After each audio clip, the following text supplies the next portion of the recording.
Il est la parole. La parole était au commencement.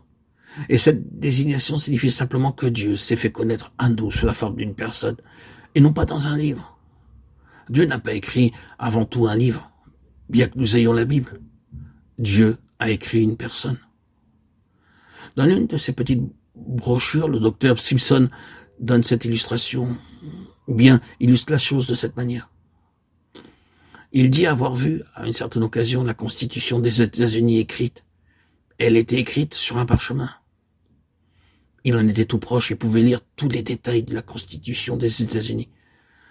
Et lorsqu'il s'éloigna de quelques mètres de ce parchemin, tout ce qu'il put y distinguer, c'était la tête de George Washington, là sur ce même parchemin. Il s'en rapprocha alors à nouveau et constata que le texte de la Constitution était écrit par des lumières et des ombres qui prenaient la forme de la tête de George Washington. C'est cela. Dieu a écrit la révélation qu'il nous a donnée de lui-même, mais cette révélation est dans la personne de son Fils, dans la souveraineté du Seigneur Jésus. Et nous ne pouvons avoir la constitution des cieux que dans la personne et la constitution des églises et la personne qui s'est manifestée sous la forme du Fils de Dieu. Vous et moi, frères et sœurs en Christ, n'aurons pas des choses, que ce soit doctrine ou enseignement ou autre chose, qui puissent nous aider. Nous aurons le Fils, et en lui, il y a la lumière et la vie. Ce n'est là qu'une assertion, une affirmation des choses.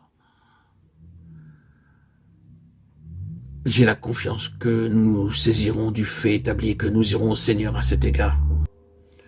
Ne demandons pas la lumière comme une chose, demandons une connaissance plus pleine du Seigneur Jésus. C'est le chemin, car c'est la seule manière vivante de le connaître. Et souvenons-nous que Dieu garde toujours lié à des situations pratiques la connaissance de lui-même qu'il nous a donnée en Christ. Cela est vrai des deux côtés. Il nous faut être dans une situation. Le Saint-Esprit, si nous sommes entre ses mains, nous fera entrer dans une situation qui rendra nécessaire une nouvelle connaissance du Seigneur. C'est un côté. D'autre part, lorsque nous nous trouvons dans une situation très dure et très difficile, nous sommes dans la position nécessaire pour demander une révélation du Seigneur. Le Seigneur nous garde dans des situations qui sont dures, véritablement dures. Le Seigneur ne veut pas que nous restions dans des lignes théoriques en ce qui concerne la vérité, ni dans des lignes techniques. Évitons la technique comme une chose en soi et reconnaissons bien que le Nouveau Testament contienne une technique.